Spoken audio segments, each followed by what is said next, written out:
ବଞ୍ଚିବା ଦରକାର ନାହିଁ, ସେ ମରିବା ଦରକାର। ମୋ ପରିବାର ପୁରା ଭାଙ୍ଗି ପଡିଛି। ଆମେ କେମିତି ବଞ୍ଚିବା? ଆମେ ଦେଖୁଛନ୍ତି ଆମକୁ, କିନ୍ତୁ ଆମ ଭିତରେ ଜୀବନ ନଥିଲା ପରିକା ଲାଗୁଛି। ଆମ ଝିଅ ଚାଲି ଯାଇଛି। ବହୁତ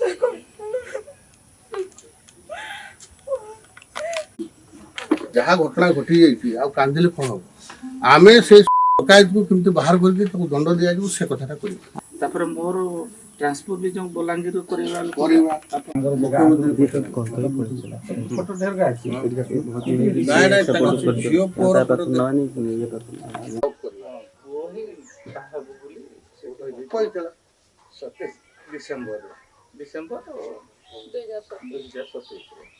अपमृत्यु है बोली जेटा कहते आम तो निश्चित डाउट करुचु ये गोटे हत्या मामला कारण काठजोड़ी रे आत्महत्या करवा कहीं आज पर्यंत आम अंचल सेमती देखा जाए ना। एटा निश्चित भाव में गोटे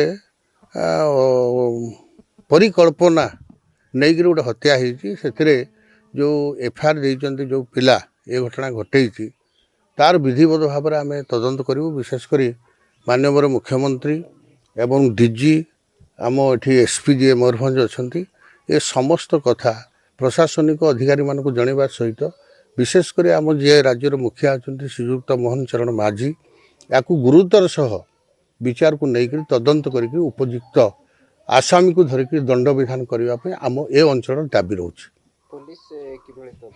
पुलिस प्रक्रिया आरंभ करी आम पुलिस को कहूना दोष दौना पुलिस प्रक्रिया आरंभ करिसेंती किंतु तुरंत ए प्रक्रिया जमती शीघ्र से दोषी को धरिकी उपयुक्त दंड देवार हेले आम अंचलवासी खुशी हेबे।